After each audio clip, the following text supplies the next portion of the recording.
the Global Energy Leaders Podcast, episode 82. Welcome to the Global Energy Leaders Podcast, powered by R Squared Global.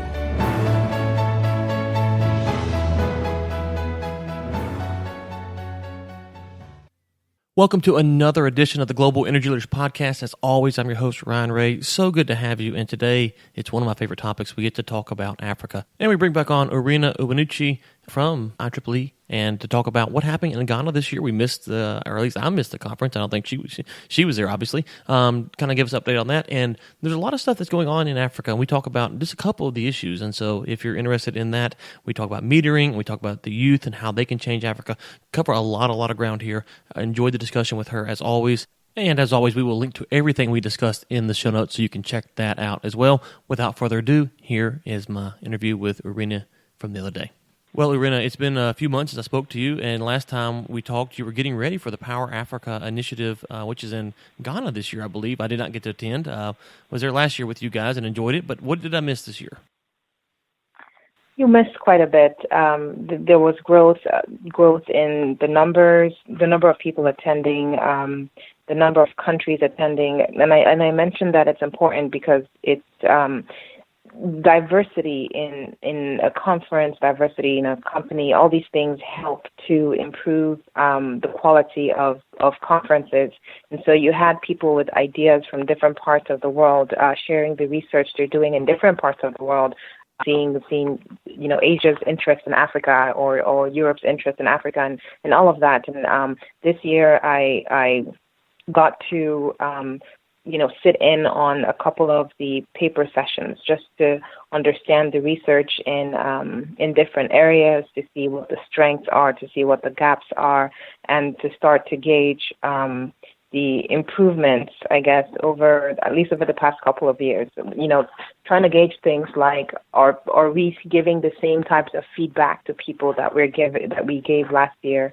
And in some areas, yes, it was similar feedback. And I think it's probably not just an Africa problem, but where people are sharing information on improvements that they believe they've seen in recent research, and they don't have enough data to back it up. So, for instance, if someone's sharing a paper on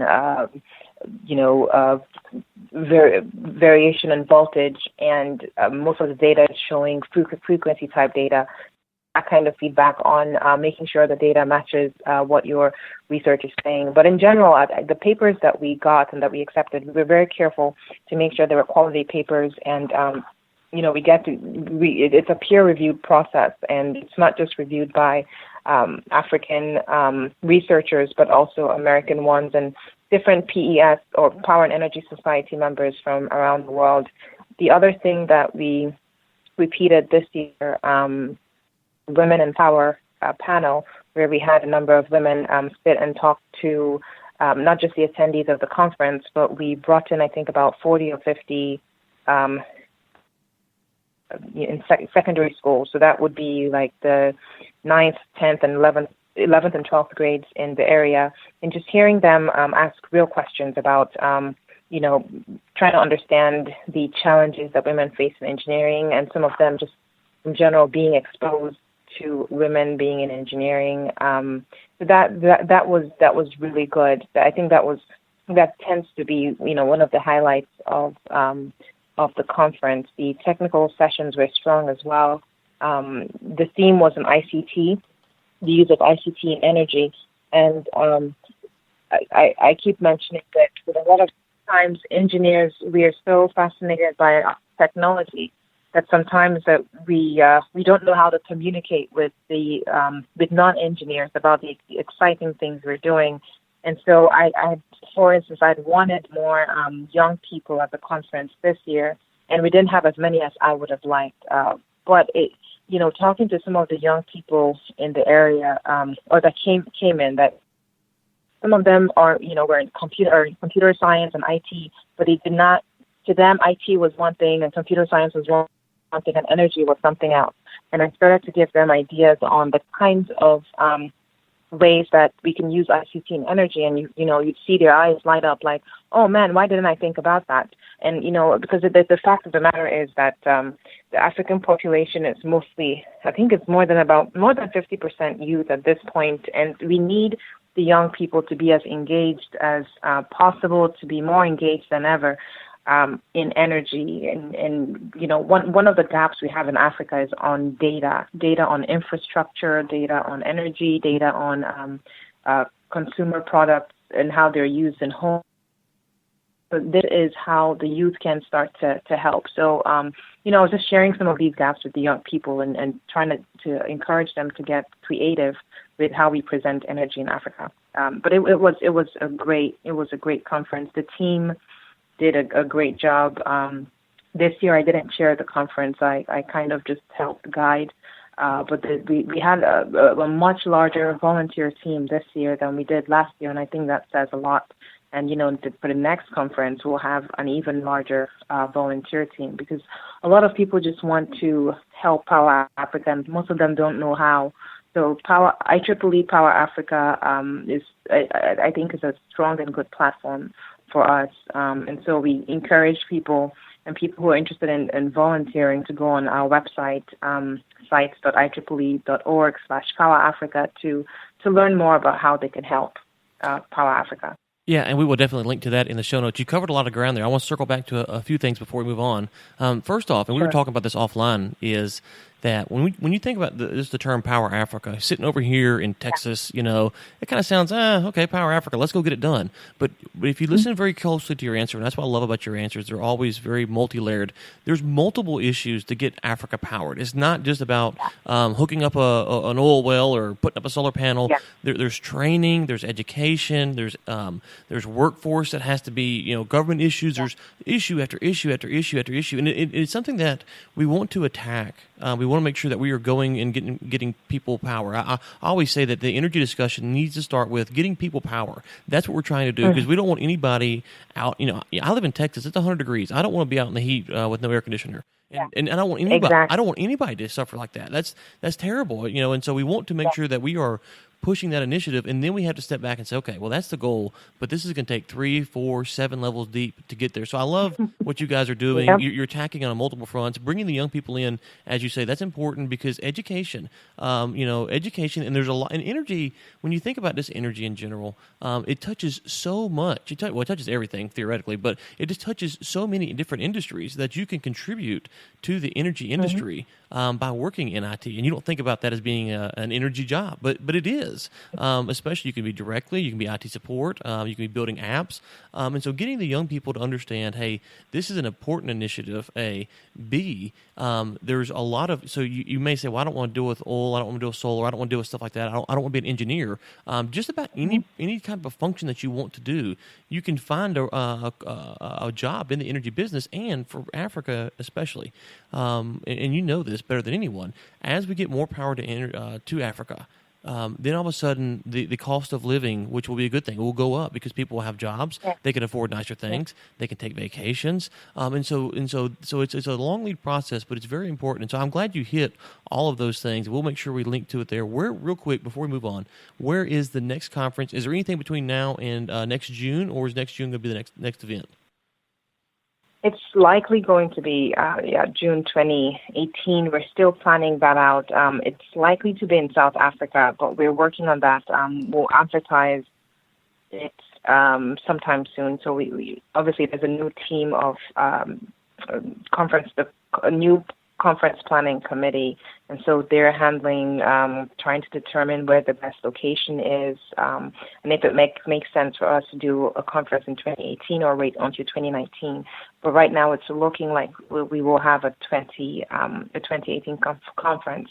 So in terms of conferences, we don't want to have more than one every year or every 2 years. What we will likely be doing, though, is helping to have or to hold different activities in local chapters in Africa. So IEEE is a volunteer-led organization, and so we can only do as much work as we have volunteers in local in different countries or in different regions of the continent. And so, especially with the conference we had in Ghana, I believe we have a few activities coming up in Ghana this year that we're linked to the conference.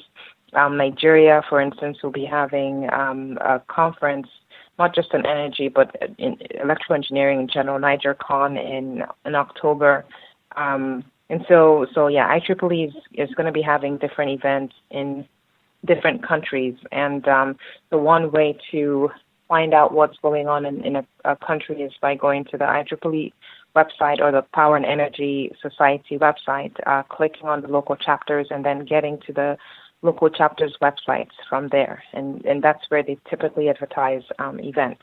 But in terms of conference, we won't have anything before June 2018.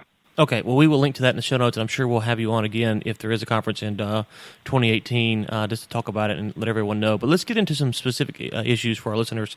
Let's talk about metering. What's going on with metering in Africa? Because it sounds like that could be a critical issue as we look at this transition. And we were talking offline, and I told you I think the next 20 years in Africa could be one of the most unique times in human history, just because of all the different forces that are coming, with the government and capitalism and in energy reformation and all these programs. And so I'm really fascinated just to sit back and watch what's happening in Africa. But I know metering is one of the issues there. So what's going on, and kind of set the tone for the listeners so they can understand the broader picture here.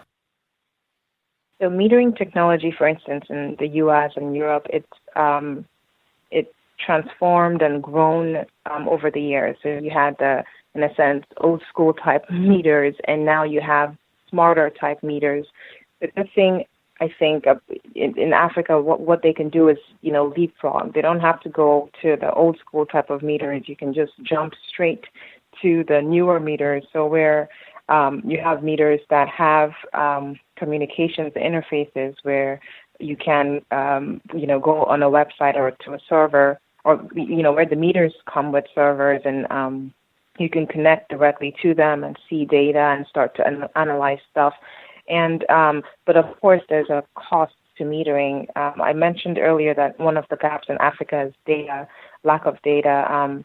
And in general, I think, like for instance, for Nigeria, in most areas, you have, the meters that were installed a long time ago. Some of them are no longer accurate, but then they're still being used for billing. In some cases, people don't even haven't received or gotten electricity in like months, and yet they're being charged a certain premium for electricity, and it's like, why am I paying when I haven't even used anything from the grid? Coming up, and people are beginning to complain more. And in Nigeria, for instance, where they've deregulated the industry, people are starting to ask questions about, some distribution companies are asking questions about, should we have the customers be the ones to pay for the meters, or should we be the ones to pay for the meters? Again, it's a huge capital cost for the distribution companies, but it's really something that they need to invest in and put into in for the customers. Because if you think about someone who's renting an apartment for a year or 2 years, and you're asking that person to pay for the meter in their house, then what happens when they leave in 2 years? Disconnect their meter and take it over with them. Who is going to be in charge of the disconnection of the meter and trying to get the schedule rights to get it out? You have issues like that come up, or even issues like, if and I'm just giving an example, if I'm going to buy a meter from somewhere, I don't want to say, China or whatever, right, but right, if I buy a meter somewhere and I pay the vendor to put in a software that, reduces my energy usage by 50%, who's going to know on the utility side or the distribution company side that I've done that? There are certain issues that come up. I mean, there are solutions, obviously, to each of these things, but what we typically see is where the utilities and distribution companies are the ones who pay for meters.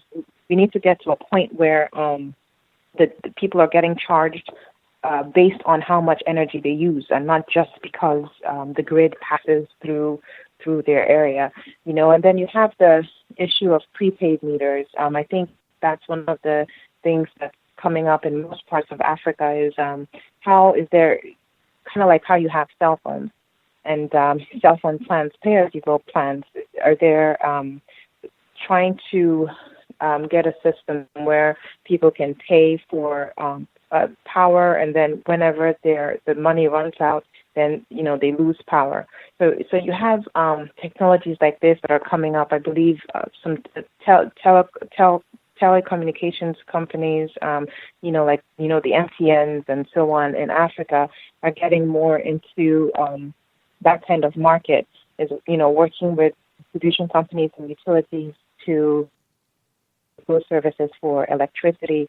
Similarly, too, for some solar type devices, where they're starting to put or add in a pay-as-you-go service to appliances that are supplied by solar power.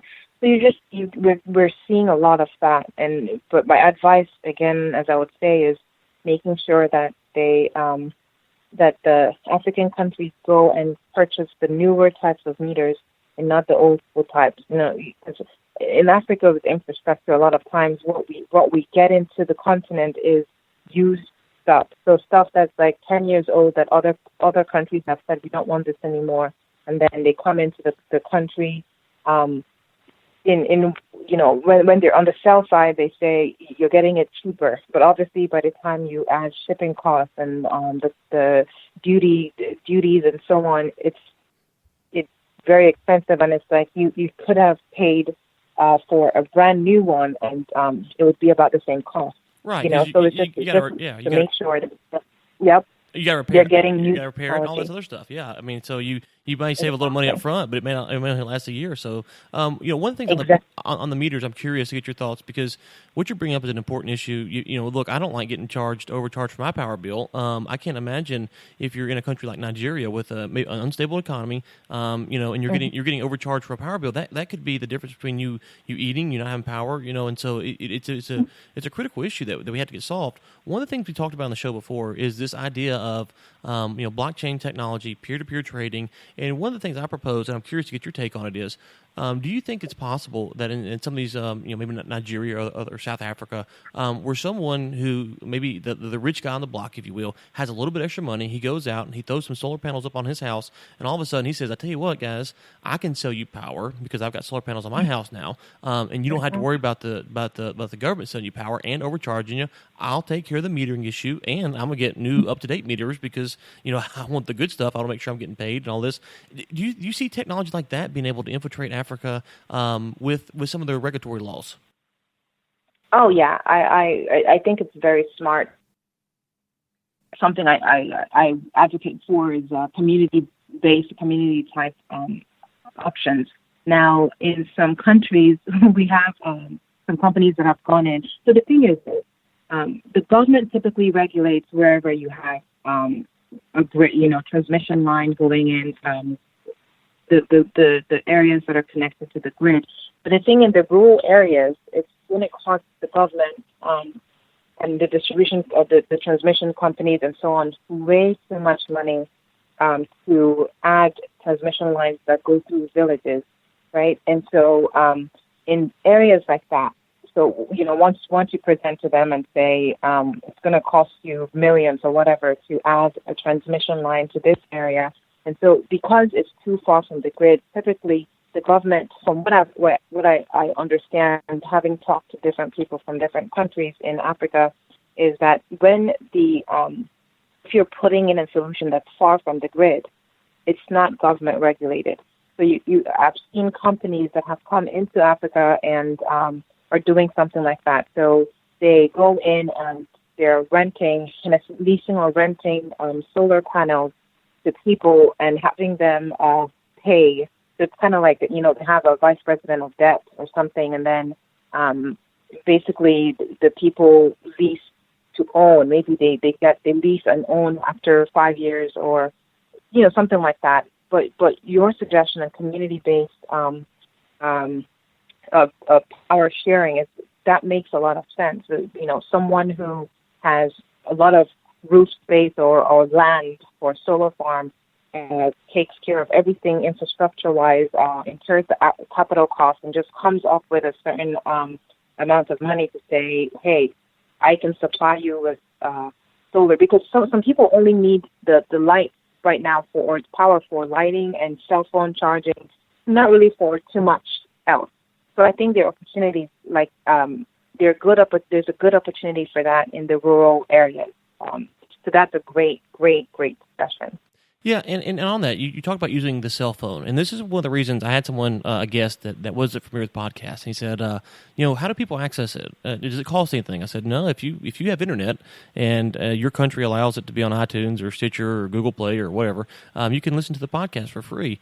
And so one of the things that you mentioned there is people having cell phones in rural areas, and a lot of people don't realize this, but in Africa, a lot of people have access. If they have access to power, they do have a cell phone just because of the way the cell phones work over there, which is very good. It gives them the potential to be connected to the internet.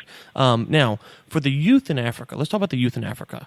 Do the youth in Africa understand the opportunity that they have with this revolution that's going on, with these foreign companies that companies are coming in and they're investing in these community type grids? Do they understand that they have a better understanding than anyone of what is needed, and they've grown up in this environment. They've seen the problems. They've heard their parents and their grandparents and their great grandparents and their aunts and uncles talk about all the issues.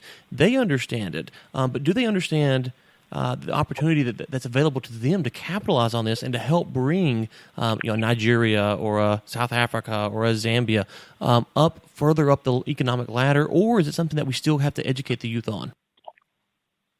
We still have to educate the youth on that. They don't have any understanding on that. And that's actually one of the things I would like to add to the Power Africa program is having a town hall type event where we can gather youth and young people together and those in the community together and just sit down and just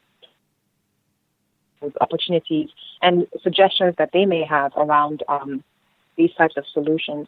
Because one of the challenges that we have and one of the things that I worked on is helping to get sponsorships for students or young people who have shown promise, is that our conferences are paid events, and that's because the local countries charge us a certain amount of money, tens of thousands of dollars to host conferences in the countries. And so obviously for us to be able to offset those costs, our conferences, we have to charge for those.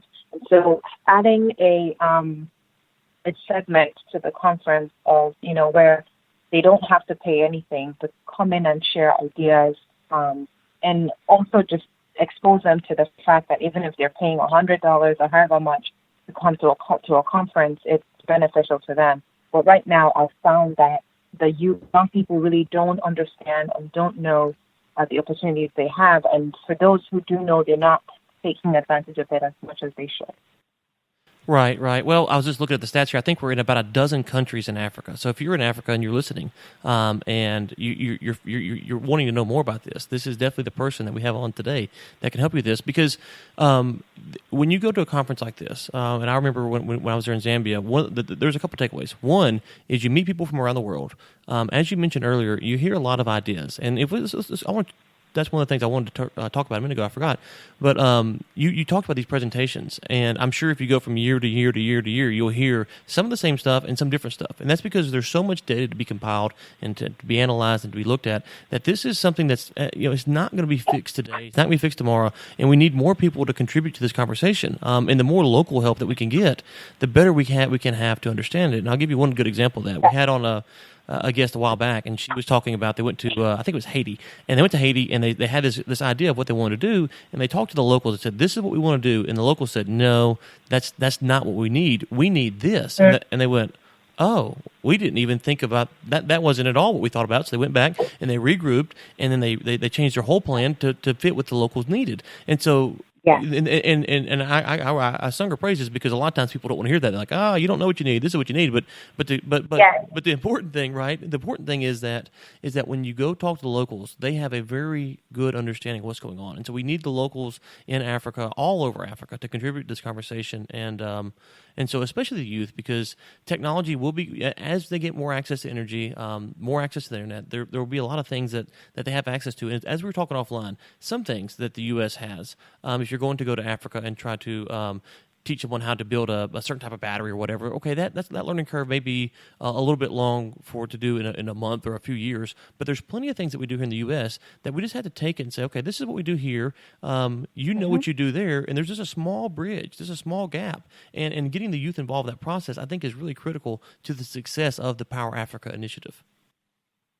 I agree with you, and that's one of the reasons why, as you know, we created a collaboration page or on a platform, a bandwidth platform, but just to start to talk about things like this. Right now, we just have some past attendees on the app.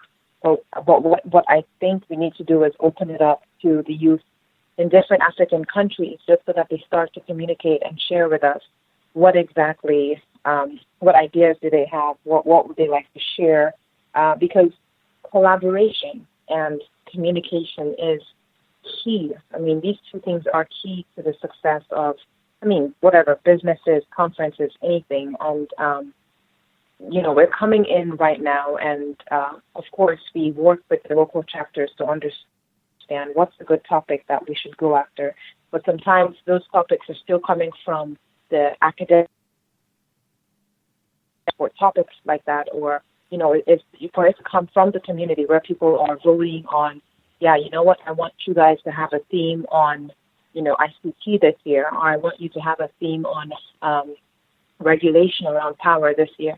But where the community is involved in a sense, planning the conference, where they feel like there's a part of it, and then they're coming to listen to what they have asked for, because what you said is very important, is versus feeding them something that they don't need, it's important that we go and say, what exactly do you want? What do you need, so that we can provide that service versus giving you what you do not need.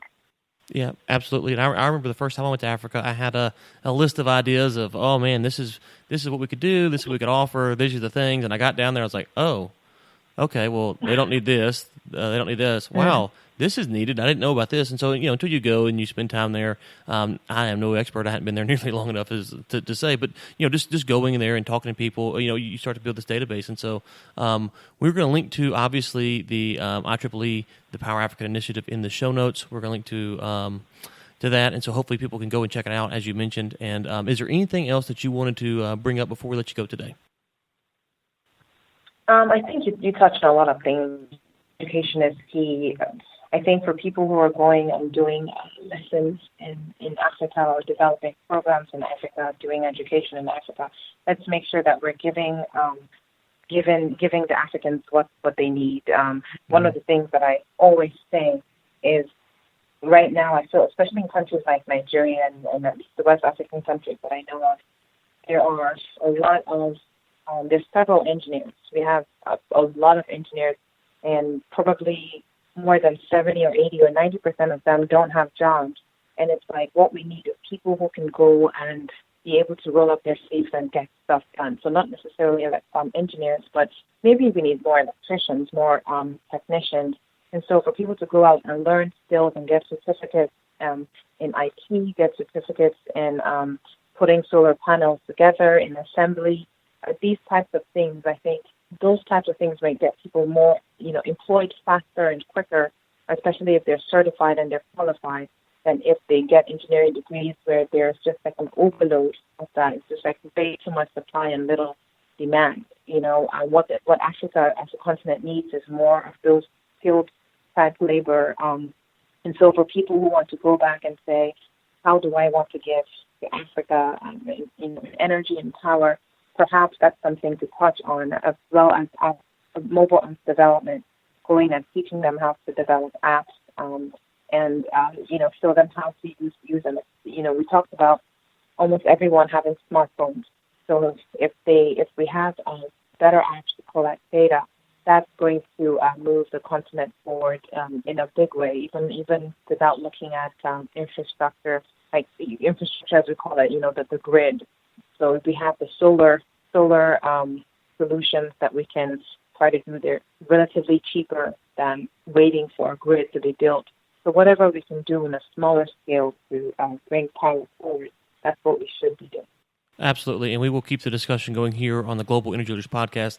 Trying to keep folks up to date on what's going on. We love Africa, love the discussion. It's very fascinating, and it's there's so many different things that not just energy, it's politics, and it's people, it's getting people energy. There's technology, so many things that's going on in this discussion. I absolutely love it, and we thank you so much for your time. It was good to catch up with you. Sorry I couldn't be in Ghana. I hate I had to miss it this year, but it just didn't work out with my schedule. But we will look to have you on again in the future and to talk more about what's going on with the Power Africa initiative. So thank you so much for coming on. Thanks for having me, Ryan. The Global Energy Leaders Podcast is produced by Michael Sims and Chris Prine. Chris Prine also serves as editor for the Global Energy Leaders Podcast. Until next time, keep climbing. Thanks for listening to the Global Energy Leaders Podcast, powered by R Squared Global.